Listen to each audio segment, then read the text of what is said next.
माना जाएगा आप अपने उस एग्जाम को भी कर सकते हो जो आपके एग्जाम हॉल में होगा। तो सबसे पहले हिंदी, उसके बाद जीके, उसके बाद रीजनिंग और उसके बाद साथियों मैथ, यानी कि पूरे सिलेबस का निचोड़ आज की इस वीडियो में आप लोग देखेंगे। तो पहला सवाल आपकी स्क्रीन पर है, कह रहे कि सही वर्तनी वाले शब्द का चयन करिए, यानी कि दीक्षा कैसे लिखा जाता है। तो मैं कहूंगा जैसे ऑप्शन नंबर डी में लिखा हुआ ऐसे लिखा जाता है। उसके बाद देखिए आपसे कहा जा रहा है कि केवल फलों पर जीवन निर्वाह करने वाले के लिए एक शब्द क्या होगा। तो उसको पता साथियों क्या कहा जाता है, यह आपसे पूछा जा रहा है। उसको फलाहारी कहा जाता है, जो केवल फलों पर जीवन निर्वाह करता है। आंसर जिनका ऑप्शन नंबर डी है तो बिल्कुल करेक्ट है। देखिए अन्नहारी, यहाँ पर ऑप्शन नंबर ए में लिखा हुआ अन्न खाने वाले को अन्नहारी कहा जाता है। शाकाहारी की अगर बात करें साथियों, जो जैसे कि अगर बात करें जो साग सब्जी खाता है ना, उसको शाकाहारी कहते हैं। और अल्पाहारी उसे कहते हैं जो कम भोजन करता है, उसको साथियों अल्पाहारी कहा जाता है। इतनी जानकारी आपको याद रखना है। उसके बाद देखिए इहलोक का साथियों विलोम आपसे यहाँ पर पूछा जा रहा है, मुझे बताइए। तो इहलोक का विलोम क्या होता है साथियों, परलोक होता है। बात आपको ध्यान रखना है। अच्छा सांसारिक यहाँ पर लिखा हुआ है, सांसारिक का अगर विलोम आपसे पूछा जाए तो आपको क्या बताना है, परलौकिक बताना है सांसारिक का विलोम। अगर साथियों भौतिक का विलोम अगर आपसे पूछा जाए तो आध्यात्मिक आपको बताना है, और लौकिक का विलोम आपसे पूछा जाए तो अलौकिक आपको बताना है। उसके बाद देखिए अगला सवाल आपकी स्क्रीन पर है, करके कमल का समानार्थी शब्द इसमें से क्या होगा। तो यहाँ पर अगर बात करते हैं साथियों कमल का समानार्थी शब्द पयोज हो जाएगा, और पयोज कौन से ऑप्शन में हो, ऑप्शन नंबर डी वाले में है। उसके बाद देखिए नेक्स्ट नंबर का सवाल है, करके सही वर्तनी वाले शब्द का चयन करिए, यानी कि आपको बताना है लक्ष्मण कैसे लिखा जाता है। तो मैं तो कहूंगा जैसे ऑप्शन नंबर ए में लिखा हुआ है ऐसे लिखा जाता है लक्ष्मण।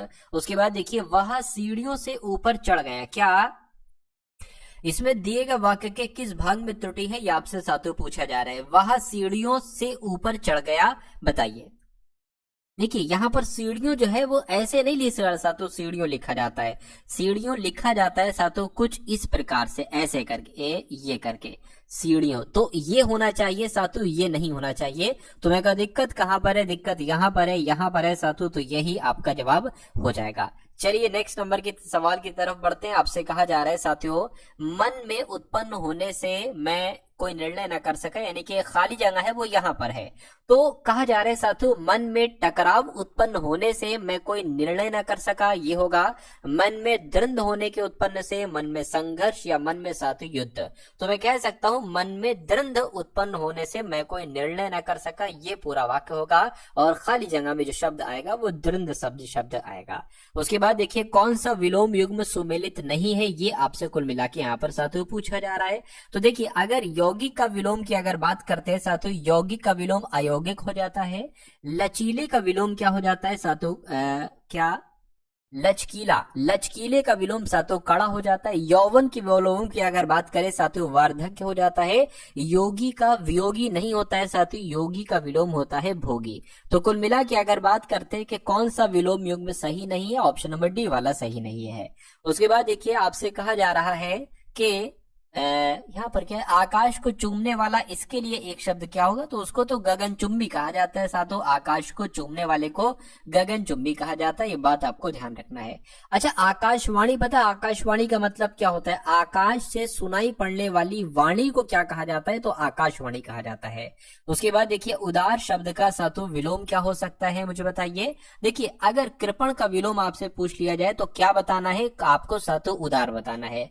तो कृपण का विलोम उदार, या उदार का विलोम पूछा जाए तो कृपण आपको बताना है।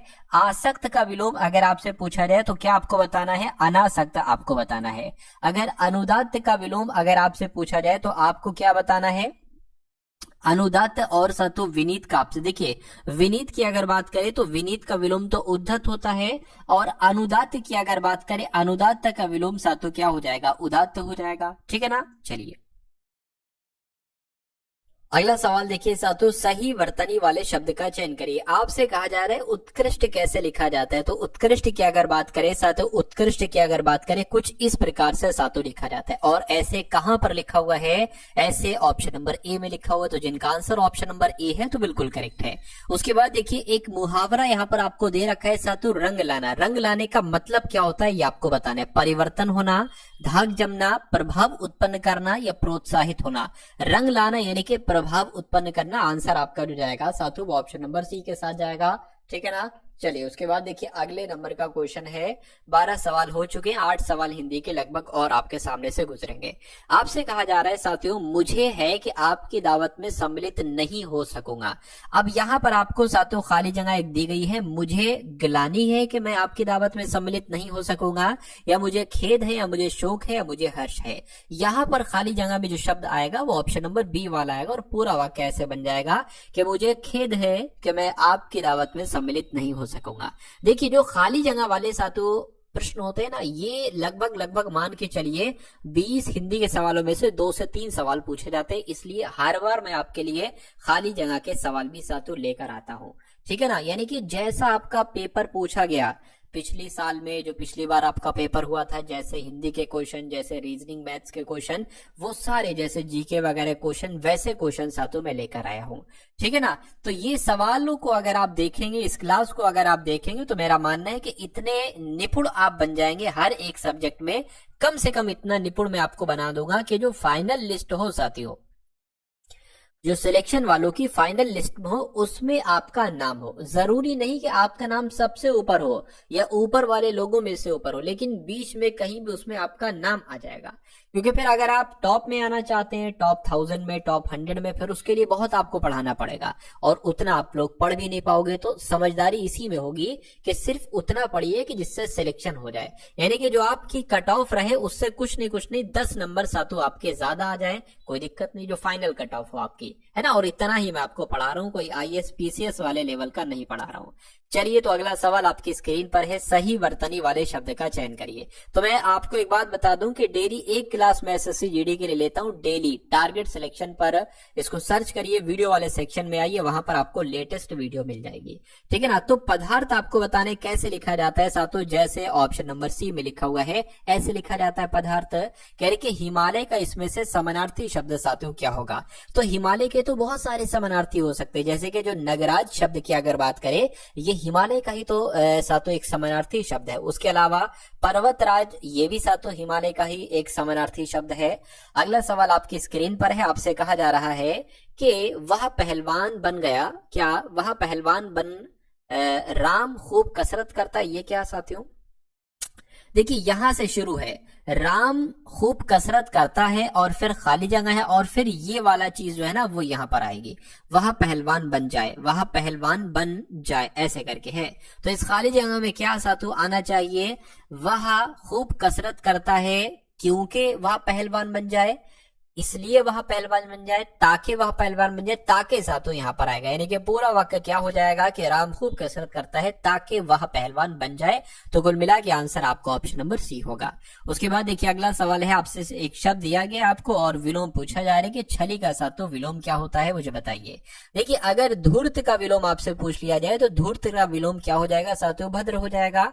कपटी की अगर बात करें साथियों क्या हो जाएगा, निष्कपट हो जाएगा। कपटी का विलोम निष्कपट हो जाएगा। और निश्चल की अगर बात करें साथियों, निश्चल का विलोम क्या हो जाएगा, निश्चल की अगर बात करें साथियों छली हो जाएगा, निश्चल का छली। और अगर बात करते जो के साथियों यहाँ पर लिखा हुआ, और निष्फल की अगर बात करें तो निष्फल का विलोम क्या हो जाएगा साथियों, फल हो जाएगा। तो कुल मिला के आपका जवाब अगर ऑप्शन नंबर बी है तो बिल्कुल करेक्ट है। यानी कि दाहिना हाथ होना, इस मुहावरे का मतलब साथियों क्या हो सकता है, फटाफट बताइए।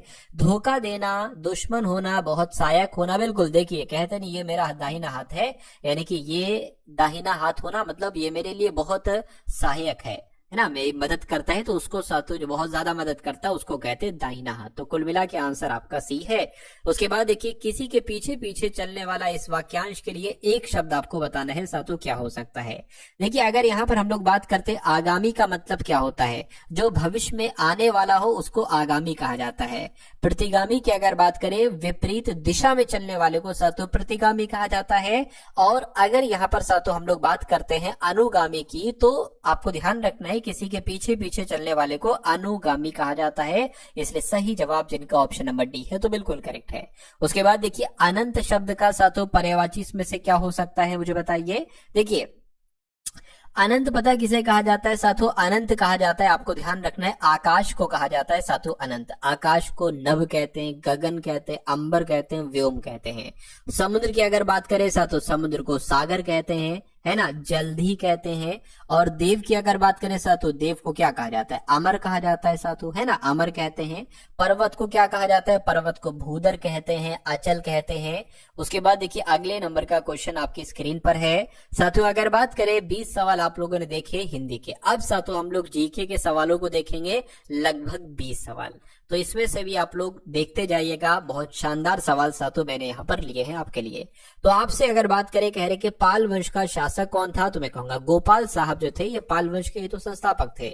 उसके बाद देखिए मोहम्मद गौरी किस वर्ष पृथ्वीराज तृतीय से पराजित हुए थे, तो मैं कह सकता हूँ 1191 की अगर बात करें साथियों, मोहम्मद गौरी ये पृथ्वीराज तृतीय से पराजित हुए थे। उसके बाद देखिए जब ईस्ट इंडिया कंपनी की स्थापना हुई तब भारत पर निम्नलिखित में से किसका शासन था, तो उस समय तो साथियों मुगल सम्राट का शासन था। आंसर आपका जाएगा ऑप्शन नंबर सी के साथ। उसके बाद देखिए भारतीय राष्ट्रीय कांग्रेस के उस अधिवेशन के स्थान का नाम बताइए जहां पूर्ण स्वराज को अपना अंतिम लक्ष्य घोषित किया गया था। तो एक तरीके से अगर बात करें कहां पर पूर्ण स्वराज को अपना अंतिम लक्ष्य घोषित किया गया था, तो मैं कहूंगा लाहौर अधिवेशन में यह काम हुआ था। लाहौर अधिवेशन इस सवाल का जवाब होगा।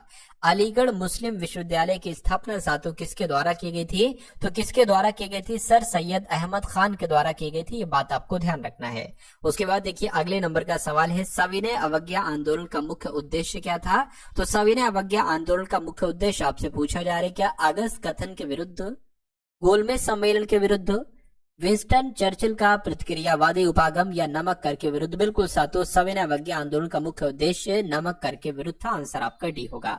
अगला सवाल आपके स्क्रीन पर है, संयुक्त राज्य अमेरिका ने किस वर्ष दूसरे विश्व युद्ध में प्रवेश किया था, तो अगर बात करते हैं 1941 में प्रवेश किया था। बिल्कुल सही आंसर आपका ऑप्शन नंबर बी होगा। अच्छा दूसरा विश्व युद्ध कब से कब तक चला था, तो मैं कह सकता हूं 1939 से लेकर 1945 तक साथियों दूसरा विश्व युद्ध चला था। ये बात आपको ध्यान रखना है ना।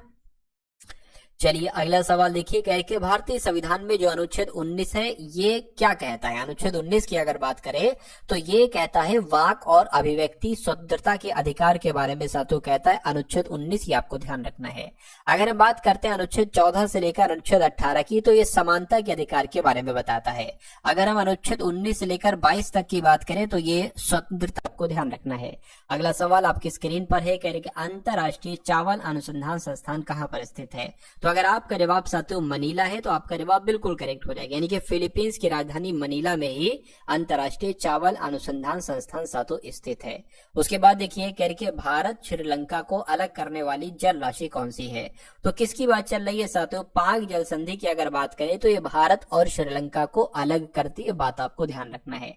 अगर हम बात करते हैं 10 डिग्री चैनल की, तो ये अंडमान और निकोबार को अलग करती है। अगर हम बात करें 8 डिग्री चैनल की, तो ये मालदीव को लक्षद्वीप से अलग करती है। उसके बाद देखिए अगला सवाल है करके दक्षिण भारत का मैनचेस्टर किसे कहा जाता है, तो कोयम्बटूर की अगर बात करें, कोयम्बटूर को दक्षिण भारत का मैनचेस्टर कहा जाता है ना। उसके अलावा अगर बात करें आपसे पूछा जाता है कि उत्तर भारत का मैनचेस्टर किसे कहा जाता है, तो उत्तर भारत का मैनचेस्टर साथियों कानपुर शहर को कहा जाता है। और दक्षिण भारत का मैनचेस्टर तमिलनाडु के कोयम्बटूर को कहा जाता है, जो आपको मैंने बताया। भारत का मैनचेस्टर की अगर बात करें तो ये गुजरात के अहमदाबाद को कहा जाता है भारत का मैनचेस्टर। ये 3-4 पॉइंट आप लोग याद रखेंगे जो मैंने आपको बताए हैं। नेपाली भाषा मुख्य रूप से किस राज्य में बोली जाती है, तो नेपाली भाषा की अगर बात करिए सिक्किम में बोली जाती है। आंसर आपका ऑप्शन नंबर सी होगा। उसके बाद देखिए अगला सवाल आपकी स्क्रीन पर है, कह रहे कि हाल ही में किसने पूर्व सैनिकों के लिए ई सेहत टेली कंसल्टेंसी सुविधा शुरू की है, तो किसकी बात चल रही है, भारतीय सेना की बात चल रही है। करंट अफेयर के सवाल है। तो भारतीय सेना ने अभी हाल फिलहाल में पूर्व सैनिकों के लिए ई सेहत टेली कंसल्टेंसी सुविधा शुरू की है। आंसर आपका सी होगा। कह रहे कुल्हाड़ी बंद पंचायत अभियान ये किस राज्य में शुरू किया गया है, तो ये मैं कह सकता हूं महाराष्ट्र में, राजस्थान में या आंध्र प्रदेश में। ये कहां पर शुरू किया गया है, ये राजस्थान में शुरू किया गया है कुल्हाड़ी बंद पंचायत अभियान। आंसर आपका ऑप्शन नंबर बी होगा। उसके बाद देखिए कह रहे राष्ट्रपति द्रौपदी मुर्मू जी ने किस देश में अंतर्राष्ट्रीय शिक्षा सम्मेलन को संबोधित किया है, तो किसकी बात चल रही है, मैं कहूंगा न्यूजीलैंड की बात चल रही है, क्योंकि राष्ट्रपति द्रौपदी मुर्मू जी ने न्यूजीलैंड देश में अंतर्राष्ट्रीय शिक्षा सम्मेलन को संबोधित किया है। उसके बाद देखिए एयरपोर्ट पर पंजाब सहायता केंद्र खोला गया है, तो किसकी बात चल रही है, यानी कि चेन्नई एयरपोर्ट की, मुंबई एयरपोर्ट की, दिल्ली एयरपोर्ट की। दिल्ली एयरपोर्ट पर पंजाब सहायता केंद्र खोला गया है, यह बात आपको ध्यान रखना है। उसके बाद देखिए अगला सवाल आपकी स्क्रीन पर है, आपसे कहा जा रहा है कि किस राज्य की विधानसभा में एंटी पेपर लीक विधेयक पास हुआ है। तो मैं कह सकता हूं बिहार राज्य की विधानसभा में एंटी पेपर लीक विधेयक पास हुआ है। सही जवाब अगर आपका ऑप्शन नंबर बी के साथ है तो बिल्कुल करेक्ट है। अब उसके बाद साथियों आपके हिंदी के क्वेश्चन हो चुके, आपके जीके के क्वेश्चन हो चुके, और अब साथियों यहाँ पर आप लोग देखेंगे रीजनिंग के एकदम टॉप लेवल के साथियों क्वेश्चंस। उन क्वेश्चंस को मैंने सम्मिलित किया है इस वीडियो में जो आपके संभावित सवाल है, जो आपके आने की पूरी पूरी साथियों संभावना है। चलिए तो रीजनिंग के इन सवालों को देखिए, इसमें आसान सवाल भी है, कठिन सवाल भी है ना। चलिए तो पहला सवाल आपके स्क्रीन पर है, आपसे कहा जा रहा है कि एक कागज का टुकड़ा मान लीजिए आपके पास ऐसा है चौकोर टाइप का, आपने इसको बीच से फोल्ड किया और ये वाला पार्ट, नीचे वाला पार्ट आप ऊपर ले गए, है ना, ऊपर आपने कर दिया। उसके बाद अब आपके सामने ऐसे करती आ गई, आपने बीच से यहां से फोल्ड किया और ये वाला पार्ट आप राइट पर ले गए। अब आपके पास एक ऐसा टुकड़ा आ गया, आपने किया क्या, आपने यहाँ पर गोला बनाया, आपने यहाँ पर चौकोर बनाया और आपने यहाँ पर बड़ा सा चौकोर बनाया। जब आप इसकी तह खोलोगे जो आपने लगाई थी, 1 2 3 तह लगाई थी, 3 तह खोलोगे तो ये कैसा दिखाई देगा, ऐसा ऐसा ऐसा या साथों ऐसा। देखिए यहां पर मुझे ऐसा लगता है कि अगर मैं यहां पर अगर बनाने की कोशिश करूं इसको, तो ये 4 है, 4 बार खुलेगा, है ना। यहां पर देखिए एक बड़ा सा चौकोर है और यहां पर एक छोटा सा चौकोर है और यहां पर एक गोला है, तो गोला यहां पर भी आएगा, ठीक है ना। गोले के अगर गोला कहां कहां आएगा, सबसे पहले ये आप लोग देख लीजिए गोला कहां कहां आएगा। देखिए गोला यहां आएगा, है ना। तो उसके अलावा अगर बात करते हैं तो फिर यहां पर भी आना चाहिए, यहां पर भी आना चाहिए, यहां पर भी आना चाहिए। उसके अलावा चौकोर आपका यहां पर आएगा, चौकोर बड़ा वाला सा तो यहां पर आएगा। अब यहां पर एक चीज ये देखिए साथियों कि अगर यहां पर हम लोग बात करते हैं, ये 4 आना चाहिए, 1 2 बड़े वाले 4, एक ये और एक ये, लेकिन यहां पर 3 दे रखे हैं तो ये तो गलत हो जाएगा। यहां पर 2 दे रखे हैं, ये भी गलत हो जाएगा। यहां पर साथ 4 दे रखे हैं, यहां पर भी 4 दे रखे हैं। उसके अलावा अगर बात करें, देखिए ये आसपास 4 गोले हैं, लेकिन यहां पर तो 4 गोले हैं, लेकिन यहां पर एक गोला है, ये चौकोर है, तो ये इसलिए नहीं हो सकता। मैं कहूंगा इस सवाल का जवाब आपका ऑप्शन नंबर डी होगा। उसके बाद देखिए अगले नंबर का क्वेश्चन आपकी स्क्रीन पर है, इस सवाल को देखिए, मैं कहूंगा ये ऐसा कॉन्सेप्ट आपके एग्जाम में आएगा ही आएगा। आपसे कहा जा रहा है कि PQRSTUVW एक वृत्ताकार मेज के चारों ओर एक दूसरे के एक समान दूरी पर इसी क्रम में वामावर्त बैठे हुए हैं और सभी का मुंह केंद्र की तरफ है। यहां पर कहा गया है कि इसी क्रम में बैठे हैं, किस क्रम में, P फिर Q फिर RSTUVW, यानी कि इसी क्रम में बैठे। तो सबसे पहले साथियों हमने क्या बना लिया, एक गोला बना लिया यहां पर, ठीक है ना। चलिए अब यहां पर कितने लोग बैठे हुए हैं साथियों, 1 2 3 4 5 6 7 8, 8 लोग बैठे हैं ना। तो 1 2 3 4 5 6 7 और 1 साथियों 8। यहां पर एक बात कही गई है, वामावर्त। वामावर्त क्या होता है साथियों, ये एंटी क्लॉकवाइज होता है। एक शब्द होता है दक्षिणावर्त, ये मैंने आपको पिछली क्लासेस में भी बताया है। दक्षिणावर्त होता है क्लॉकवाइज, जैसे कि 1 बजा 2 बजा 3 बजा 4 बजा 5 बजा 6 बजा। लेकिन अगर वामावर्त की अगर बात करें तो मान लीजिए अगर 1 यहां पर है तो फिर 2 इधर होगा, 3 इधर होगा, 4 इधर होगा, 5 इधर होगा, इसको ही ऐसे ही बैठाना है। उसके बाद कह रहे हैं कि एस का मुंह दक्षिण दिशा की ओर है। देखिए अगर एस का मुंह दक्षिण दिशा की ओर है तो मैं कहूंगा एस यहां पर बैठेगा और सबका मुंह केंद्र की तरफ है, तभी तो इसका मुंह दक्षिण की तरफ हो पाएगा, क्योंकि ये दिशा दक्षिण होती है, ये दिशा पूर्व होती है, ये दिशा उत्तर होती है, ये दिशा सातों पश्चिम होती है। उसके बाद कह रहे हैं कि यदि V और Q आपस में स्थान अदल बदल कर लेते हैं तो Q बैठने के किस दिशा में ज्ञात करें। देखिए सबसे पहले अगर बात करें, अगर S यहां पर है, ये वाला S यहां पर आ गया है, तो अगर बात करते हैं साथियों उसके बाद क्या आएगा, उससे पहले यहां पर क्या आ जाएगा, एस से अगर बात करते हैं साथियों क्या आ जाएगा, टी आ जाएगा, उसके बाद यू आ जाएगा, उसके बाद वी आ जाएगा, उसके बाद साथियों यहाँ पर डब्ल्यू आ जाएगा, खत्म। अब इससे पहले क्या क्या है साथियों, आर है देखिए, उसके बाद क्यू है और उसके बाद साथियों पी है। तो ये पी क्यू आर एस ये एंटी क्लॉकवाइज में बैठे, यानी कि ये वामावर्त में बैठे हैं। उसके बाद एक बात यहाँ पर कही गई है कि V और Q आपस में स्थान बदल लेते हैं, तो V और Q को हटा दीजिए। V कहां पर है, यहां पर है, और Q यहां पर है, तो यहां पर आप Q की जगह V रख दीजिए और यहां पर फिर क्या रख दीजिए, V और Q, Q आपका साथियों यहाँ पर आ जाएगा। इतनी बात क्लियर है? चलिए कोई दिक्कत नहीं है। अब आपसे कहा जा रहा है कि Q बैठने की किस दिशा, मतलब Q के बैठने की दिशा ज्ञात कीजिए। तो Q कहाँ पर है देखिए जरा साथियों, Q आपका यहाँ पर है, यानी कि Q कहाँ पर बैठा है, तो मैं कहूंगा ये दिशा, ये पश्चिम होती है, ये दक्षिण होती है। पश्चिम और दक्षिण दिशा की तरफ वो बैठा हुआ है। तो दक्षिण पश्चिम या पश्चिम दक्षिण कहां पर लिखी हुई है? ऑप्शन नंबर बी में लिखी हुई है। तो जिनका आंसर यहाँ पर ऑप्शन नंबर बी के साथ है, मैं कहूंगा आंसर आपका बिल्कुल करेक्ट था। उसके बाद देखिए अगला क्वेश्चन है, आपसे कहा जा रहा है कि ये जो प्लस वाला चिन्ह है, इस वाले फलक के विपरीत फलक पर कौन सा चिन्ह मौजूद होगा, ये आपसे पूछा जा रहा है।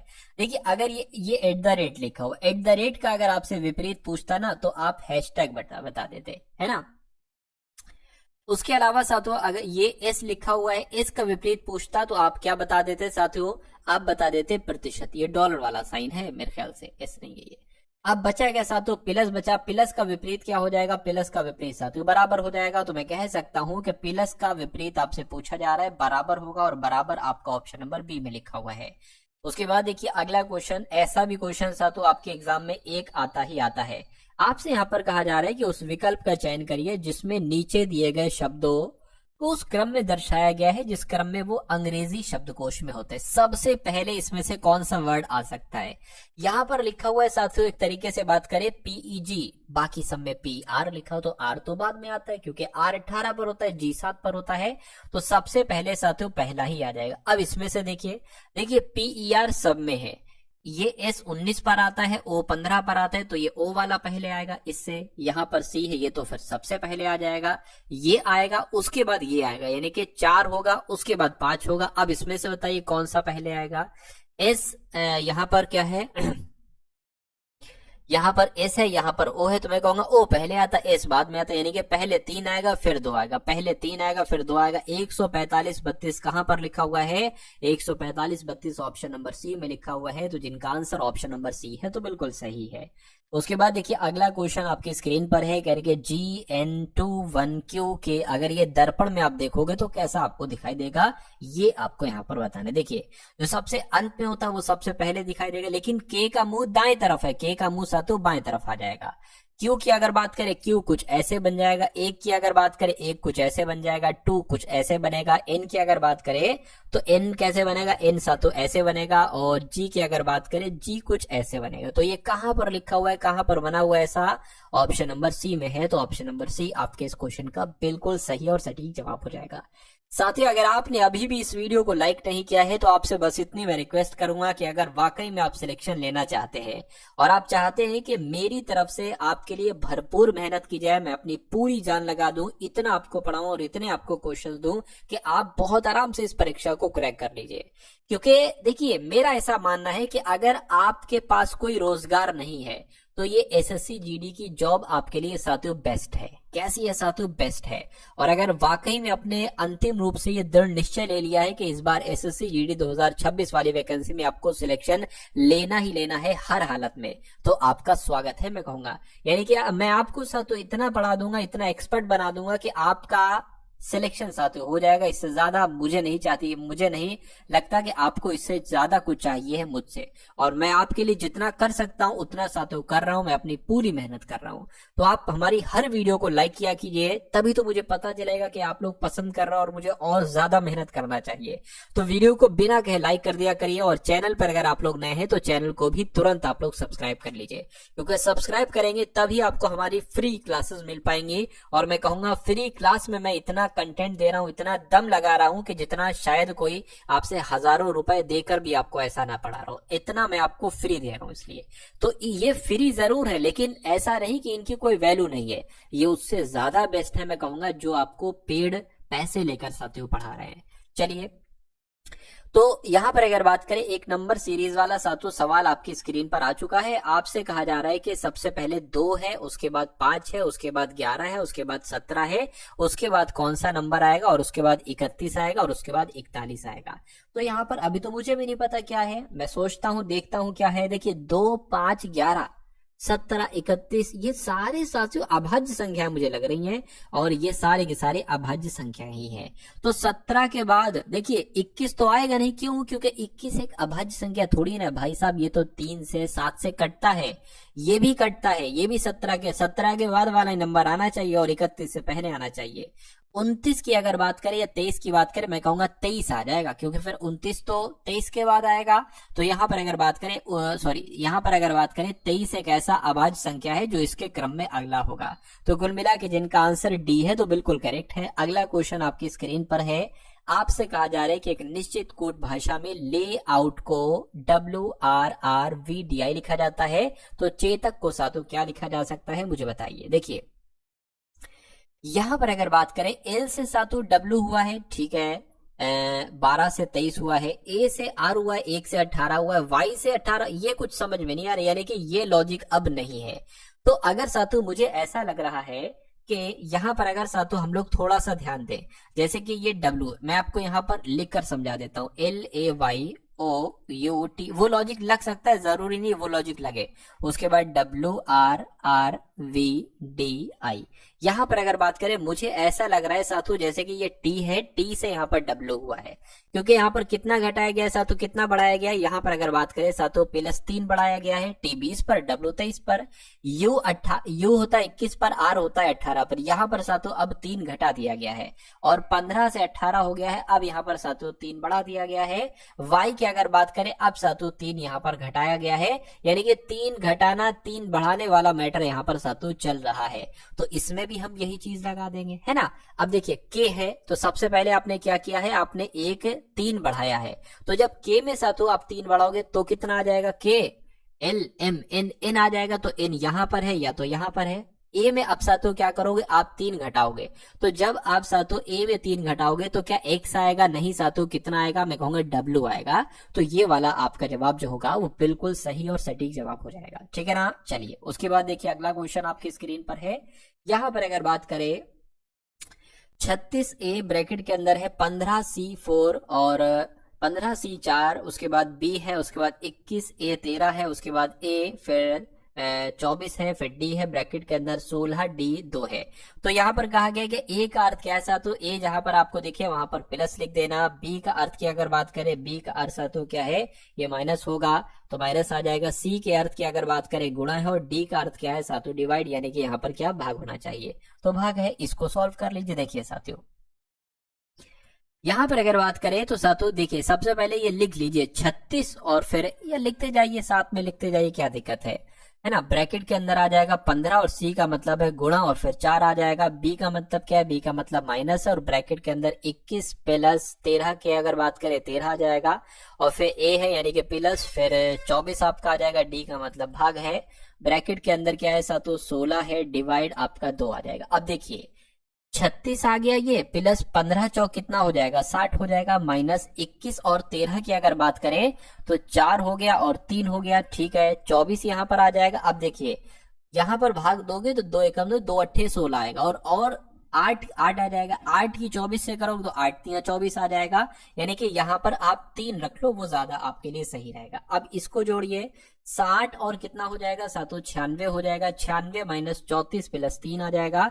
96 में से 34 अगर हम घटाते हैं तो कितना बचता है साथियों, ये आपका 62 बचता है। 62 और 3 कितना हो जाएगा, 65 हो जाएगा। तो इस सवाल का जवाब आपका जो होगा वो 65 आएगा, और 65 कहां पर लिखा हुआ है, ऑप्शन नंबर ए में लिखा हुआ है। तो जिनका आंसर ऑप्शन नंबर ए के साथ है, मैं कहूंगा आंसर आपका बिल्कुल करेक्ट हो जाएगा भाई, बहुत बढ़िया, वेरी गुड क्लास। उसके बाद देखिए अगला क्वेश्चन है, कह रहे कि 2 बहनें हैं जिनका नाम है रजनी और रानी।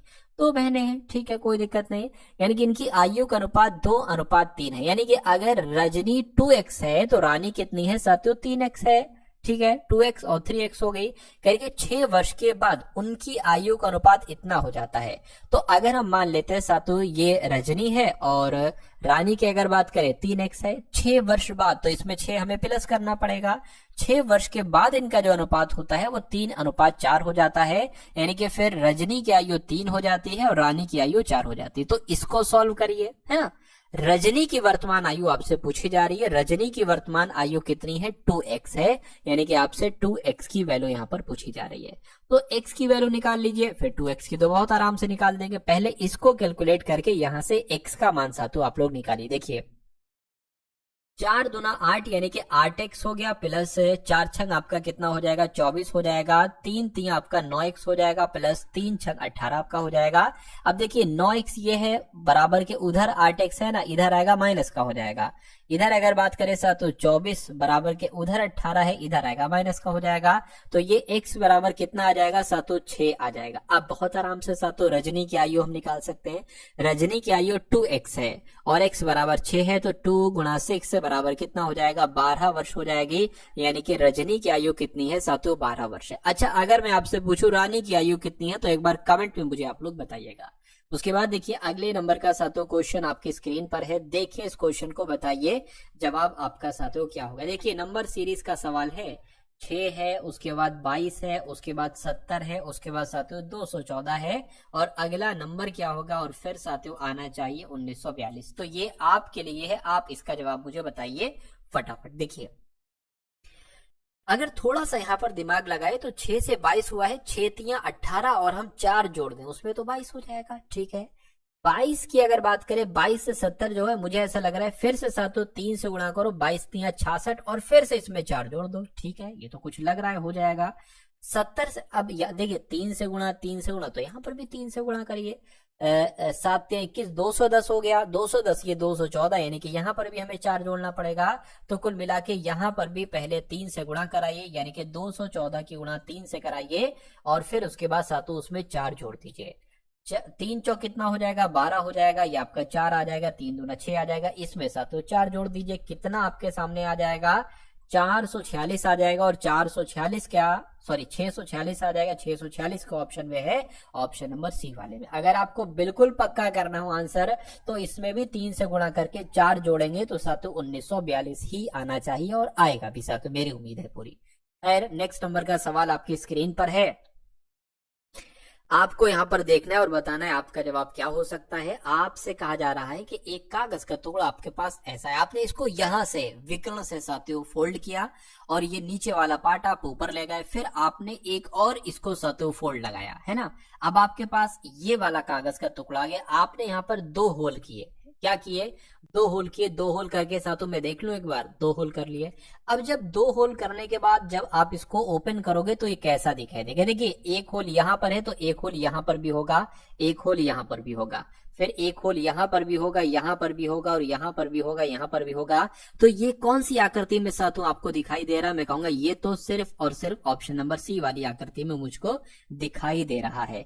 तो इस प्रकार अगर आपका जवाब यहाँ पर साथों है ऑप्शन नंबर सी के साथ, तो बिल्कुल करेक्ट हो जाएगा। उसके बाद देखिए अगला क्वेश्चन आपकी स्क्रीन पर है, आपसे कहा जा रहा है कि FLOAT को ROU लिखा जाता है, CLAIM को OAV लिखा जाता है, तो आर्म्ड को सातों क्या लिखा जा सकता है? एक अच्छा बात मैं आपको बता दूं, कुछ बच्चे ऐसे हैं 1 से 2%, 3% लोग जो हैं जिनको ये क्वेश्चन सातों आसान लगते हैं, तो मैं उनसे एक तरीका कहूंगा, अगर वाकई में आसान लगते हैं तो आपकी प्रैक्टिस अच्छी है, आपकी तैयारी अच्छी है, तो आप एक काम किया करिए, जैसे ये मेरे क्वेश्चन है, अब आप यहाँ पर एक पॉज का ऑप्शन होगा, क्वेश्चन को पॉज करिए, आप कॉपी पेन लेके लीजिए, आपको 1.5 मिनट दिए जाते हैं, 1 से 1.5 मिनट आपको दिए जाते हैं, आप इस क्वेश्चन को सॉल्व कर लीजिए, और उसके बाद वीडियो को अनपॉज करिए, चलाइए, देखिए जो मैंने आंसर बताया था कि आपका आंसर वही आया है।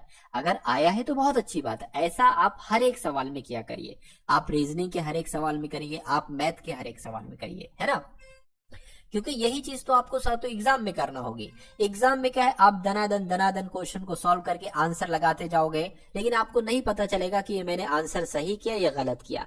तो इसमें एक अच्छा तरीका है, आपको तुरंत, आपने इधर आंसर लाया, मान लीजिए आपने बी ऑप्शन लगाया, 1 मिनट में मैं जब सॉल्व करूंगा तो आप देख लीजिए कि आपका आंसर सही रहा या गलत रहा। तो ऐसे भी आप सातों टेस्ट दे सकते हो, अपने आप को आंक सकते हो। तो सबसे पहले सातों इसको यहां पर लिख लेते हैं। एक काम सातों ये कर, जिसके यहां पर लिखा हुआ FLOAT, ठीक है ना। और इससे ये बनाया गया है, ये कैसे बनाया गया ये मैं आपको बता रहा हूँ। देखिए ये होता है सातों 12, एफ जो होता है ना वो 6 पर होता है, एफ 6 पर होता है, एल 12 पर होता है, ओ 15 पर होता है, ए 1 पर होता है, टी 20 पर होता है। अब उसी के नीचे अगर हम सातों ये अगला वाला लिखेंगे ये तब आपको समझ में आएगा। उसके अगला वाला क्या है सातों, आर है, ओ है और सातों यू है। देखिए अब आर आता है 18 पर, ओ आता है 15 पर और यू आता है 21 पर। कैसे ये 21 आया है, ये बीच वाला तो इन्होंने 15 कर दिया, लेकिन 6 प्लस 12 कितना होता है 18 होता है, 1 प्लस 20 कितना होता है 21 होता है। तो ये ऐसे बना है, तो ऐसे ही ये बना होगा और ऐसे ही सातों ये बना होगा, यानी कि इन दोनों को जोड़कर हमें जो लेटर मिलेगा वो कौन सा है बताइए। आर 18 पर होता है, 1 पर होता है 19 आएगा, यानी कि 19 पर सातों एस होता है। एम जैसा है एम वैसे रखेंगे, ई और डी यानी कि 5 और 4 9 होता है, 9 पर आई होता है। तो कुल मिला के आपका जवाब जो जाएगा ऑप्शन नंबर ए के साथ जाएगा, और जिनका आंसर ऑप्शन नंबर ए है तो बिल्कुल करेक्ट है। यानी कि विटिकल्चर का संबंध अंगूर से है, तो फ्लोरिकल्चर का संबंध सातों किससे होगा, मैं कहूंगा फूलों से होगा। फूल आपके सवाल का राइट आंसर है। उसके बाद देखिए अगले नंबर का सवाल आपकी स्क्रीन पर है, ठीक है ना। आपसे कहा जा रहा है कि एस आर क्यू, उसके बाद पी ओ एन, उसके बाद कौन से 3 लेटर यहाँ पर आएंगे, फिर जे आई एच आना चाहिए। एस 19 पर होता है, पी 16 पर होता है, 3 घटाया गया है, और यहाँ पर भी 3 घटाया गया है। तो मैं कहूंगा यहाँ पर भी 3 घटेगा, 16 में 3 घटाओगे तो मेरे हिसाब से साथ तो एम आ जाना चाहिए। एम यहाँ पर है, एम यहाँ पर है। उसके बाद के आ रहा है, सेम सेम सॉरी एल और के आ रहा है, ठीक है। आर 18 पर होता है, ओ 15 पर होता है, 3 घटाया गया, और आई से एफ हुआ है 3 घटाया गया, तो यहाँ पर भी 3 घटेगा। जब यहाँ पर 3 घटाओगे तो एल आ जाएगा, यानी कि एम एल कहाँ पर लिखा हुआ है, ऑप्शन नंबर बी में ही लिखा हुआ है। उसके बाद देखिए कह रहे सी दर्शाने वाले फलक के विपरीत फलक पर कौन सा अक्षर आएगा। देखिए अगर आपसे ई का विपरीत पूछा जाता है तो ई का आप जी बताते, अगर आपसे एफ का विपरीत पूछा जाता है तो एफ का आप सातों डी बताते, लेकिन अगर सी का विपरीत पूछा जाता है तो एच बताते। तो सी का विपरीत क्या हो जाएगा, एच हो जाएगा। सी का विपरीत यहाँ पर पूछा गया है, एच आपके सवाल का बिल्कुल सही जवाब हो जाएगा। उसके बाद देखिए अगला क्वेश्चन है, अगला क्वेश्चन साथियों आपसे यहाँ पर क्या कहा जा रहा है, देखिए और बताइए आपका जवाब क्या होगा। आपसे यहाँ पर कहा जा रहा है कि एक लड़के की ओर इशारा करते हुए रंजीता ने कहा कि वह मेरे पति के ससुर की इकलौती पुत्री के पुत्र के पिता की इकलौती बहन का पुत्र है।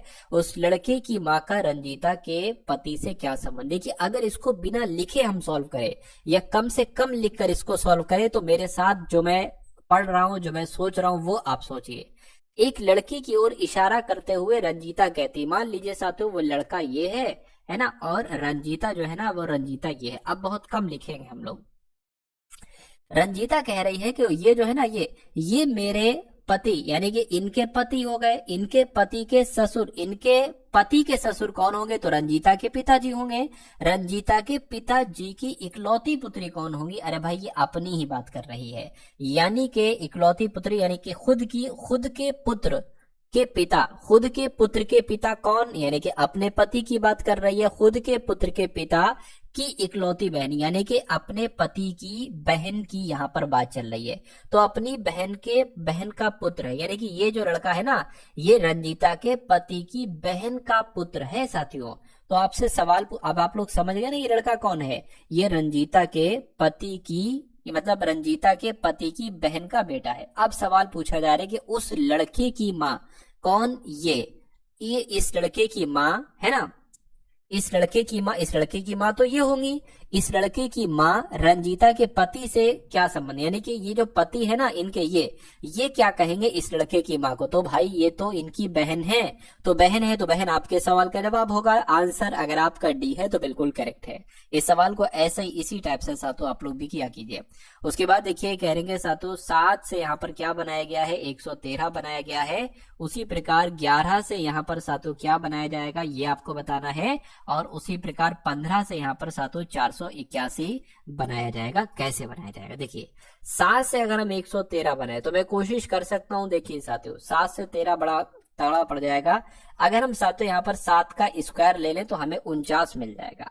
अगर हम 49 की गुणा साथियों 2 से कर लें तो कितना आ जाएगा बताइए, 98 आ जाएगा। थोड़ा थोड़ा नजदीक हमें ऐसा लग रहा है। अगर हम 98 में कितना जोड़े ये आ जाए साथियों बताइए। अगर हम इसमें साथियों देखिए इसी का ही यानी कि क्या जोड़ने साथियों, अगर मैं कहूं इसी यानी कि इस नंबर का 7 गुणा 2 जोड़ने अगर हम, है ना, और फिर हम +1 कर दें तो साथियों हमें ये 113 यहाँ पर मिलेगा। ठीक है ना। चलिए अब साथियों यही लॉजिक हम यहाँ पर अपनाते देखते हैं कि ऐसा हो सकता है, या एक काम करें इसमें साथियों डायरेक्ट अपना ले। तो मैं कहूंगा 11 का अगर आप क्या करोगे साथियों, स्क्वायर करोगे, 11 का स्क्वायर करोगे तो कितना आ जाएगा, 121 आ जाएगा, है ना, क्योंकि यहाँ पर बड़े नंबर मिल रहे हैं साथियों। अब यहाँ पर हमने क्या किया था, ये हमें मिल गया। उसके बाद साथियों 11 की गुणा 2 से करोगे, 11 की गुणा 2 से करके एक प्लस करने की कोशिश करोगे तो 121, ये कितना हो जाएगा साथियों, ये आपका 22 हो जाएगा। तो ये 3 हो गया, 4 हो गया, एक यहाँ पर आ जाएगा, ठीक है ना, और एक यहाँ पर आ जाएगा। उसके बाद साथियों क्या करोगे, देखिए 11 का स्क्वायर 121 हो जाएगा। अच्छा यहाँ पर 2 से गुणा भी तो कराई गई थी, एक सेकंड रुकिए, यानी कि यहाँ पे हमें 2 से गुणा कराना है। 2 से गुणा कराने के बाद जो आपको जोड़ना है वो फिर साथियों ये जोड़ना है 7 गुणा 2, यानी कि 11 गुणा 2 जोड़ना है। तो इसको जरा करिए, 2 एकम 2, 2 दूना 4, 2 एकम 2 प्लस, अब इसमें साथियों 22 करना और फिर उसके बाद एक और प्लस करना है। तो कितना हो जाएगा साथियों, ये 4 हो जाएगा, 2 2 4 हो गया, ये 6 हो जाएगा, 2 हो जाएगा, एक जोड़ दीजिए 265 आ जाएगा। क्या 265 ऑप्शन में है, मैं कहूंगा बिल्कुल है, ऑप्शन नंबर सी वाले में है। तो ये ऐसे सातों सवाल होगा, इसको 1-2 बार आप लोग करेंगे तो आ जाएगा। और अच्छा एग्जाम में आएगा तो यही यही सेम टू सेम, सिर्फ हो सकता हो अगर शायद नंबर चेंज हो गए तो वो अलग बात है, लेकिन यही कॉन्सेप्ट आएगा सातों, इसलिए तैयार कर लीजिए इस क्वेश्चन को 1 से 2 बार करके। उसके बाद देखिए कथन और निष्कर्ष पर आधारित सवाल आपकी स्क्रीन पर है। आपसे कहा जा रहा है कि सभी चूहे कुत्ते हैं, तो मान लेते हैं सातों ये चूहे हो गए और ये सभी चूहे क्या हो गए सातों, सभी चूहे जो है ना वो कुत्ते हो गए। यानी कि कुछ चूहे मुर्गियां हैं, तो मान लेते इतने चूहे सातों क्या हो गए, इतने चूहे मुर्गियां हो गई। अब निष्कर्ष पढ़िए और बताइए कौन सा सही कौन सा गलत। कुछ चूहे कुत्ते हैं, कुछ चूहे कुत्ते हैं, बिल्कुल सातों। जब सारे चूहे कुत्ते हैं तो मैं कहूंगा कुछ चूहे कुत्ते हैं, है ना, कुछ चूहे कुत्ते हैं, ये आपका सही हो जाएगा, कोई दिक्कत नहीं है। देखिए सभी चूहे कुत्ते हैं, सभी चूहे कुत्ते हैं हो गया है। कुछ चूहे मुर्गियां हैं, कुछ चूहे मुर्गियां हैं, ये भी हो गया है। कुछ चूहे कुत्ते हैं, कुछ चूहे कुत्ते हैं, सही है। कुछ मुर्गियां चूहे हैं, कुछ मुर्गियां चूहे हैं, ये भी बिल्कुल सही है, यानी कि दोनों ही सातों यहाँ पर आपका सही हो जाएंगे। आंसर आपका ऑप्शन नंबर डी होगा। चलिए उसके बाद देखिए अगला क्वेश्चन आपके स्क्रीन पर है। यहाँ पर अगर बात करें, आपसे कह रहे हैं कि भतीजी ब्यूटिशियन महिलाएं, देखिए जितनी भी भतीजी हैं वो सब महिलाएं हैं, यानी कि ये क्या हो गई, ये भतीजी हो गई, और जितनी भी भतीजियां हैं ये सब महिलाओं के अंतर्गत ही तो आएंगी। अब यहाँ पर अगर बात करें, कुछ ब्यूटिशियन हो सकता हो साथियों भतीजी और महिला हो, तो कुल मिला के कुछ ऐसा आ जाएगा। और ऐसा कहाँ पर बना हुआ है, ऐसा ऑप्शन नंबर सी में बना हुआ है। तो ये ऑप्शन नंबर सी आपके इस क्वेश्चन का जवाब है। उसके बाद देखिए अगला क्वेश्चन आपकी स्क्रीन पर है। ओ है खाली जगह है, के एम है खाली जगह है, ओ पी के है खाली जगह है, ए ओ है, उसके बाद 2 बार खाली जगह है, और एम है, और फिर सातों ए है। तो इसको आपको यहाँ पर सॉल्व करना है। देखिए सबसे पहले काउंट करिए, 1 2 3 4 5 6 7 8 9 10 11 12 13 14 15, 15 है, तो मैं कहूंगा सातों 5 5 का बनना चाहिए। 1 2 3 4 5 ये अलग, 1 2 3 4 5 ये अलग, 1 2 3 4 5 ये अलग। आप देखोगे सातों अंत में ए आ रहा है, ए यहाँ पर आ रहा है, ए यहाँ पर आ रहा है, तो अंत में यहाँ पर भी सातों ए आ जाएगा। अब आपको अंतिम के 3 मिल गए हैं सातों, देखिए के एम ए, यहाँ पर एम ए तो है लेकिन के नहीं है, तो के बना लिया, के एम ए हो गया। के है, एम नहीं है, तो के एम ए हो गया। अब पूरा आपको मिल गया है ओपी के एम ए, ओ पी के एम ए, ओ पी के एम ए, ओ पी के एम ए। अब आप देख लीजिए अपने पेन से आपने क्या क्या लिखा है, आपने पी लिखा है, आपने ए लिखा है, आपने एम लिखा है, आपने पी के और क्या लिखा है साथियों, आपने ए लिखा है, ठीक है ना। तो ये ऑप्शन में साथियों का ये ए तो नहीं लिखा है ना, हाँ ए नहीं लिखा, ए तो पहले से लिखा हुआ था, चलिए तो हटा दिया मैंने। तो P A M, P A M P के कहां पर लिखा हुआ है, कौन सा ऑप्शन में लिखा हुआ, पी ए एम पी के ऑप्शन नंबर साथियों बी में लिखा हुआ है। तो बी जिनका आंसर है, मैं कह सकता हूं आंसर आपका बिल्कुल करेक्ट हो जाएगा भाई, बहुत बढ़िया, वेरी गुड क्लास। चलिए उसके बाद देख लेते हैं अगले नंबर का क्वेश्चन आपकी स्क्रीन पर है। देखिए साथियों, भी मैथ्स के क्वेश्चन भी हम लोग देखेंगे, ध्यान रखिएगा। इसको देखिए पहले, एक निश्चित कूट भाषा में RAT को 39 लिखा जाता है, DOG डॉग को 26 लिखा जाता है, YAK को क्या लिखा जा सकता है, मुझे बताइए। अगर इसको हम जोड़ें, जैसे 18 + 1 + 20, तो ये कितना हो जाएगा, ये 39 हो जाएगा। ठीक है, कोई बात नहीं। उसी प्रकार मेरे हिसाब से यहाँ पर भी होगा, 4 + 15 + 7 कितना हो जाएगा, 22, 23, 24, 25, 26। ठीक है, तो 25 + 1 + 11 कितना हो जाएगा, ये 12 हो जाएगा, 37 हो जाएगा साथियों। 37 कौन सा ऑप्शन में है, ऑप्शन नंबर सी वाले में है। उसके बाद देखिए अगले नंबर का क्वेश्चन है। तो अब आपके सामने साथियों यहाँ पर मैथ्स के क्वेश्चन स्टार्ट हो चुके हैं। तो इन मैथ्स के सवालों को बहुत अच्छे तरीके से आप लोग देखिएगा। ये कॉन्सेप्ट मैंने एक एक क्वेश्चन साथियों, एक एक कॉन्सेप्ट आपके लिए बहुत ही इंपॉर्टेंट होने वाला है। चलिए, तो आपसे कहा जा रहा है कि एक निर्माता ने एक वस्तु पर 1400 रुपए का मूल्य अंकित किया, यानी कि कोई वस्तु है उस पर उसने अंकित कर दिया कि भाई साहब ये 1400 रुपए की है, और एक खुदरा विक्रेता को 25% की छूट पर इसे बेचा। यानी कि वो है तो 1400 रुपए की, लिखा 1400 रुपए है, लेकिन उसने 25% छूट भी दे दी उसको, तो ये वस्तु उसको 75% में साथियों पड़ेगी। सबसे पहले आप यही देख लीजिए ना कि जब 25% की छूट देगी तो वो वस्तु कितने रुपए की उसको पड़ेगी। 25 तियां 25 चौक, 4 से कट करें, 4 तियां 12, 4 पंजे 20, 0, 35 तियां कितने होते हैं साथियों, 105 होते हैं, 105, और ये 0 लगा है वो आ गया। यानी कि जब कोई वस्तु 1400 रुपए की है और उस पर 25% की छूट दी जाती है तो वो 1400 की जगह 1050 की हो जाएगी। अच्छा, उसके बाद कहा जा रहा है 25% की छूट पर इसे बेचा गया। ठीक है, यानी कि जिसने इसे बेचकर 12% का लाभ अर्जित किया, यानी कि 1050 रुपए की चीज है, इस पर 12% का साथियों लाभ अर्जित किया गया है। ठीक है, कोई दिक्कत नहीं है।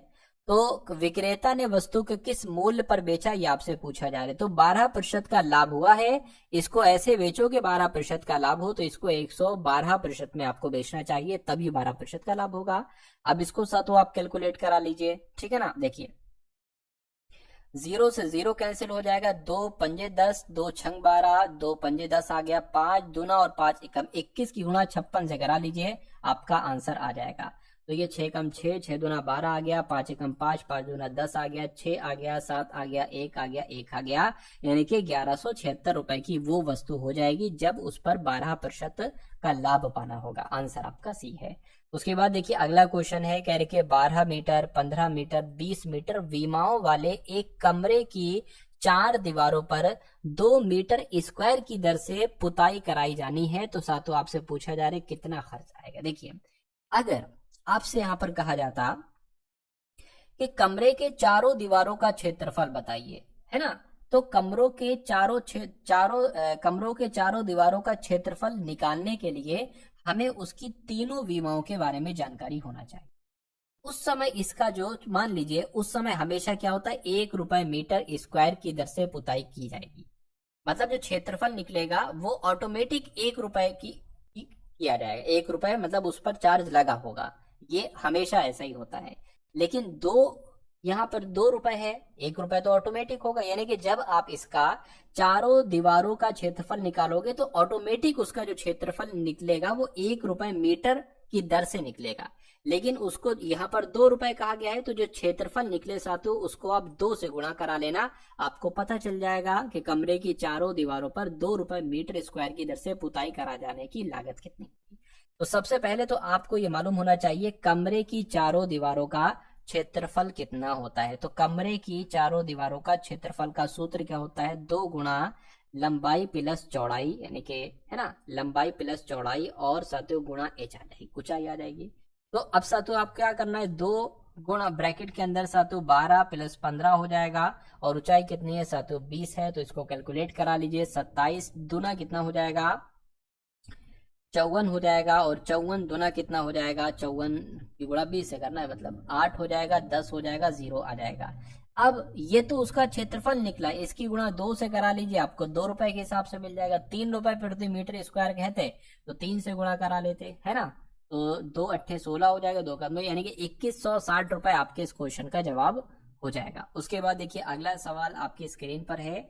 आपसे कहा जा रहा है कि स्थान ए से स्थान बी तक ट्रेन और बस के किरायों का अनुपात 3:5 है। यानी कि अगर एक जगह से आप ए से बी तक जाते हो, अगर ट्रेन से जाते हो तो 3 रुपए पड़ते हैं और अगर बस से जाते हो तो 5 रुपए पड़ते हैं। यानी कि यदि ट्रेन का किराया 15% बढ़ जाता है, 15% बढ़ जाता है और बस का किराया 10% बढ़ जाता है, तो ट्रेन और बस के नए किराए का अनुपात कितना होगा। देखिए ये क्या हो गया, ये हो गया आपका साथियों ट्रेन का किराया, है ना।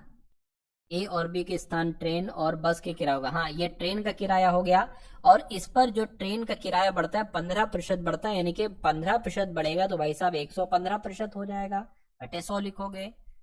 उसके बाद साथियों जो 5 है ना, 5 यानी कि जो बस का किराया है 5 रुपए है मान लीजिए, इस पर 10% बढ़ता है तो 110% हो जाएगा। इन 100 से ये 100 आपका कैंसिल हो जाएगा। अब क्या आ जाएगा, 3 गुणा 115 बटे 5 गुणा 110 आ जाएगा। इसको आप कैलकुलेट करने की कोशिश कीजिए, यहीं से आपको ट्रेन और बस के नए किरायों का अनुपात पता चले, यानी कि यही अनुपात है ऐसे मान लीजिए। तो अगर 5 से कट करे 5 दूना 10, 5 तिया 15 हो जाएगा, है ना। 5 5 ये तो हो ही गया है। इसको अगर और सातों कट करें, क्या ये कट होगा,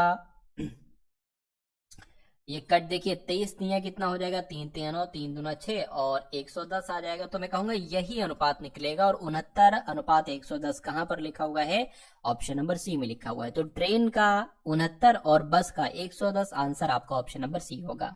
उसके बाद देखिए अगला क्वेश्चन आपकी स्क्रीन पर है, मैं बता देता हूं साथियों यहाँ पर क्या क्या है। यहाँ पर अगर बात करें साथियों, 2 भाग ब्रैकेट के अंदर -6 भाग है, 2 गुणा 3 है, ब्रैकेट बंद है, गुणा 3 - 1 है, इसको आपको सॉल्व करना है। देखिए यहाँ पर सातों अगर हम लोग इसको सॉल्व करने पर आए तो कैसे सातों इसको यहाँ पर सॉल्व किया जा सकता है। सबसे पहले भाग लगी हुई तो 2 एकम 2, 2 तिया 6, यानी कि यहाँ पर -3 आ जाएगा और फिर -3 फिर गुणा 3 है तो 3 तिया 9 आ जाएगा। तो 2 भाग -9 आ जाएगा गुणा आपका 3 - 1 यहाँ पर आ जाएगा। इतनी बात क्लियर है। अब देखिए 2 भाग लगा है ना, तो ये क्या आ जाएगा, 1 सेकेंड, 2 है भाग है तो ये, लेकिन माइनस का ये है और इधर कितना है सातों 3 है, माइनस का 1 आ जाएगा। 3 से कट करोगे -3, 2 बटे -3 और 1 यहाँ पर आ जाएगा माइनस का। समझ गए, इतनी बात क्लियर है। अब इसको आगे और बढ़ा लीजिए, 2 माइनस का, देखिए अब ये इसकी गुणा सातों इससे हो जाएगी, ठीक है ना। तो 3 एकम कितना हो जाएगा सातों, यहाँ पर 3 हो जाएगा। इतनी बात सातों क्लियर है। और बटे क्या आ जाएगा सातों, यहाँ पर 3 आ जाएगा, लेकिन माइनस की गुणा -1 से होगी तो ये साथियों माइनस माइनस प्लस हो जाएगा, ये माइनस ये प्लस हो गया, लेकिन ये जो माइनस का 3 है ये माइनस का 3 रहेगा। तो ऊपर 5 आ जाएगा साथियों, ये 3 आ जाएगा, कुल मिला के -5 बटे 3 आपका जवाब होगा। लेकिन ऐसा कहां पर लिखा हुआ, नहीं लिखा हुआ है। तो एक काम करिए साथियों, क्या -5 बटे 3 है, तो एक काम करिए साथियों, ये 3 लिख लिया, 3 एकम 3 आपका हो जाएगा, बचेगा क्या 2, वो यहाँ हो जाएगा। यानी कि माइनस का 1 सही 1 बटे 2 कहां पर लिखा हुआ है, ऑप्शन नंबर सी में लिखा हुआ है। तो जिनका आंसर ऑप्शन नंबर सी के साथ है तो बिल्कुल करेक्ट हो जाएगा। चलिए अगला सवाल साथियों आपके स्क्रीन पर है, देखिए सवाल को और बताइए आपका जवाब क्या होगा। ये भी सवाल बहुत शानदार है, बहुत अच्छा कॉन्सेप्ट साथियों इस क्वेश्चन का है। देखिए भाई, आपसे यहाँ पर कहा जा रहा है क्या कि एक कर्मचारी एक कार्य को 25 दिनों में पूरा कर सकता है। यदि पर्यवेक्षक कर्मचारी की तुलना में 25% अधिक कार्यकुशल है तो एक पर्यवेक्षक और 5 कर्मचारी एक साथ कार्य करते हुए इस कार्य को कितने दिनों में पूरा कर सकेंगे। देखिए यहाँ पर 2 लोगों की बात की गई है, एक किसकी बात की गई है, पर्यवेक्षक की बात की गई है, यानी कि पर्यवेक्षक काम करता है, और दूसरा कौन है साथियों, दूसरा कर्मचारी है ना। दूसरा कौन है, दूसरा यहाँ पर साथियों कर्मचारी है। उसके बाद आपसे यहाँ पर जो बात कही गई है, कह रहे कि जो पर्यवेक्षक है कर्मचारी की तुलना में 25% अधिक कार्यकुशल है। यानी कि अगर बात करते साथियों, अगर ये इसकी क्षमता कार्यकुशलता की अगर बात करें, यानी कि क्षमता की अगर बात करें, तो अगर कर्मचारी की 100 है तो ये 25% अधिक है साथियों पर्यवेक्षक की, तो इसकी कितनी होगी, 125 होगी। अगर इसको हम कट करते हैं साथियों, देखिए ऐसे करके कट करें तो 25 चौक और साथियों 25 पंजे आ जाएगा। यानी कि अगर कर्मचारी की क्षमता कितनी है, अगर कर्मचारी की क्षमता 4 है तो पर्यवेक्षक की क्षमता 5 होगी। अच्छा, इसका उल्टा साथियों यहाँ पर क्या होता है, समय होता है ना। यानी कि अगर अब देखिए 5:4 है तो 4:5 हो जाएगा। यानी कि पर्यवेक्षक अगर 4 4 दिन में कोई काम करता है तो कर्मचारी साथियों क्या उसको 5 दिन में करेगा, है ना। तो ये दो चीजें आपको क्लियर हो गई। उसके बाद साथियों यहाँ पर अगर बात करें, अब एक काम करिए, आप कुल कार्य देख लीजिए आखिर कुल कार्य है कितना। देखिए यानी कि कर्मचारी एक कार्य 25 दिनों में करता है। कर्मचारी की क्षमता कितनी, कर्मचारी की क्षमता साथियों 4 है, यानी कि डेली 4 काम करता है। तो 25 दिनों तक अगर वो कार्य करता रहता है तो वो कार्य कंप्लीट हो जाता है। तो कुल मिला के साथियों यहाँ पर 100 आ गया, यानी कि टोटल काम कितना है, टोटल काम साथियों 100 है। उसके बाद कहने कि अगर ये एक पर्यवेक्षक और 5 कर्मचारी इस काम को करे, 100 काम को करे, तो वो कितने दिन में पूरा होगा। पर्यवेक्षक एक दिन में मान लीजिए कितना कार्य करता है, 5, और कर्मचारी देखिए पर्यवेक्षक एक दिन में 5 कार्य करता है, और अगर बात करते हैं 5 कर्मचारी, एक कर्मचारी 4 काम कर रहा है तो 5 कर्मचारी 20 काम करेंगे, यानी कि एक दिन में जो काम होता है 25 काम होता है। तो टोटल अगर 100 काम है और एक दिन में 25 काम कर रहे हैं दोनों लोग मिलकर, तो मैं कहूंगा 4 दिन का ही तो इनको समय लगेगा। तो 4 दिन का समय लगेगा। 4 दिन कहां पर लिखा हुआ है, ऑप्शन नंबर बी वाले में लिखा हुआ। तो जिनका आंसर ऑप्शन नंबर बी के साथ है तो बिल्कुल सही हो जाएगा, ठीक है ना। एक सौदे में प्रतिशत लाभ जो है ना, ये क्रय मूल्य के 70% के बराबर है। यानी कि साथियों यहाँ पर अगर बात करें, इस लाइन को ही सबसे पहले अगर सॉल्व करें तो ये माना जाएगा क्रय मूल्य साथियों 100 रुपए है। कितना, क्रय मूल्य 100 रुपए है, क्रय मूल्य कितना है, 100 रुपए है, और कहा जा रहा है कि लाभ जो है ना वो 70% है। तो लाभ कितना है साथियों, 70% है, लाभ 70% है। तो जाहिर सी बात है विक्रय मूल्य कितना हो जाएगा, विक्रय मूल्य साथियों आपका 170 हो जाएगा। इस लाइन से हमें ये सारी जानकारी मिल चुकी है यहाँ पर। अच्छा, उसके बाद आपसे कहा जा रहा है कि यदि बाद में क्रय मूल्य 40% बढ़ जाता है, 40% अगर क्रय मूल्य बढ़ जाता है तो 140 हो जाता है, 40% बढ़ गया, यानी कि लेकिन विक्रय मूल्य समान रहता है, यानी कि विक्रय मूल्य जितना है ये साथियों 170 ही रहता है, और क्रय मूल्य 140 हो जाता है, 40 बढ़ जाता है, यानी कि तो दोनों प्रतिशत लाभ का अंतर क्या है, यानी कि अब इस पर लाभ बताइए और इस पर साथियों लाभ बताइए, ये आपको यहाँ पर कुल मिला के बताना है। तो अगर बात करते हैं साथियों, देखिए पहले अगर बात करते हैं पहले लाभ कितना हो रहा था ये, और अब लाभ कितना होगा। भाई साहब क्रय मूल्य 140 है, 170 रुपए की बेच रहे हो, 140 में खरीद रहे हो, बेच रहे हो 170 रुपए की, कितना लाभ हो रहा है, 50, 60, 70, यानी कि 30 का लाभ हो रहा है। और पहले कितना लाभ हो रहा था साथियों, 70 का लाभ हो रहा था, है ना। लेकिन इसका साथियों आपको लाभ निकालना पड़ेगा। देखिए यहां पर अगर बात करें हम लोग साथियों, यहां पर अगर हम लोग बात करें तो ये तो लाभ प्रतिशत निकला हुआ है, एक इसमें से आपको कुछ घटाना है, वो क्या घटाना है, वो इसको घटाना है। तो इसका साथियों लाभ प्रतिशत निकालिए तो कितना साथियों, 140 से 170 में बेचा तो 30 रुपए का लाभ हुआ, इसको प्रतिशत में बदलना है और वो प्रतिशत इसमें से घटाना है। चलिए तो साथियों 140 से 30 रुपए प्रतिशत का लाभ हुआ, तो इसको अगर कैलकुलेट करेंगे, 0 से 0 कैंसिल, ये 300/14 यहाँ पर आ जाएगा। अगर इसको डायरेक्ट साथियों हम लोग कट करवाएं तो यहां पर अगर इसको कट करवाते तो 21.42 बचता है, यानी कि इतना आता है। तो अब साथियों कोई दिक्कत नहीं यहाँ पर होना चाहिए। अब ये साथियों पहले का लाभ था, ये बाद का लाभ है, यानी कि दोनों प्रतिशत लाभों का अंतर आपको बताना है कितना होगा। तो 70 में से 21.42 को घटा दीजिए, तो अगर घटाते हैं तो लगभग 48.57% आता है, और 48.57% कहां पर लिखा हुआ, ऑप्शन नंबर सी में लिखा हुआ है। अरे भाई घटा तो आप भी सकते हो, 70 में से 21.42 को, उसमें क्या दिक्कत है। उसके बाद देखिए अगला क्वेश्चन साथियों आपकी स्क्रीन पर है। आपसे कहा जा रहा है कि एक दुकानदार एक रेफ्रिजरेटर के अंकित मूल्य पर 12% की शुरुआती छूट देता है। कितने प्रतिशत की साथियों, 12% की छूट देता है, और वो छूट देने के बाद रियासती मूल्य पर 17% की छूट देता है, यानी कि 2 छूट देता है। अंकित मूल्य विक्रय मूल्य क्या लिखा हुआ है, सॉरी, यदि अंकित मूल्य 21,912 है तो अंकित मूल्य कितना होगा। मैं कहूंगा अंकित मूल्य x होगा। इस x मूल्य पर पहले 12% की छूट दी गई, यानी कि 88% में वो बेचा गया। उसके बाद फिर 17% की छूट दी गई, यानी कि अब 83% में वो बेचा गया। तो जब वो बिक रहा है तो वो 21,912 रुपए का बिक रहा है। तो इसको कैलकुलेट करना है, x का मान यहां से निकालना है, वही आपका अंकित मूल्य जो है ना वो हो जाएगा। देखिए x बराबर कितना आ जाएगा, 21,912 आ गया, गुणा आपका 100 गुणा 100 यहाँ पर आ गया, और बटे में कितना आ जाएगा साथियों, गुणा 88 आ जाएगा। इसको आपको क्या करना है, इसको आपको सातों कैलकुलेट करके मुझे बताना है। चलिए तो कोशिश करते हैं सातों इसको कैलकुलेट करने की। अगर इसको हम 4 से कट करें तो सातों 4 दूना 8, 4 दूना 8, इसको 4 से कट करें तो 25 आ जाएगा। उसी प्रकार क्या ये 11 से कट हो रहा है, देखिए जरा, अगर 11 से कट हो जाता है साथियों तो फिर हमारे लिए जो है ना वो 22 भी बहुत आराम से साथियों यहाँ पर कट हो जाएगा। चलिए 11 एकम 11 हो गया। अब कितना बचेगा साथियों, 10 बचेगा, 109 हो जाएगा। 11 नीम 99 हो जाएगा और 11 धाम 110, तो 11 नीम 199 हो जाएगा। फिर साथियों 11 नीम 199 हो जाएगा। फिर 11 दूना 22, बिल्कुल पूरा पूरा आ गया, और 11 दूना 22 हो जाएगा। 2 से अगर इसको कट करें तो कितना आ जाएगा, देखिए जरा, 2 नीम 18, 2 नीम 18, 2 छंग 12। अब साथियों यहाँ पर 100 है और 25 है, और नीचे क्या है, नीचे कुछ नहीं है, 83 बचा है खाली, बस। अब इसको साथियों आप कैलकुलेट करा लीजिए और आपका आंसर यहाँ पर आ जाएगा। तो इसको मैं कैलकुलेटर से इस्तेमाल करके कट कर लूँ साथियों, कोई दिक्कत तो नहीं। देखिए यहाँ पर क्या है, 996 गुणा 25 गुणा 100, इसकी भाग किससे कर देते हैं साथियों, 83 से कर देते हैं, तो लगभग 30,000 साथियों आता है। और 30,000 कौन से ऑप्शन में लिखा हुआ है, ऑप्शन नंबर डी में लिखा हुआ है। तो जिनका आंसर ऑप्शन नंबर डी है तो बिल्कुल करेक्ट है।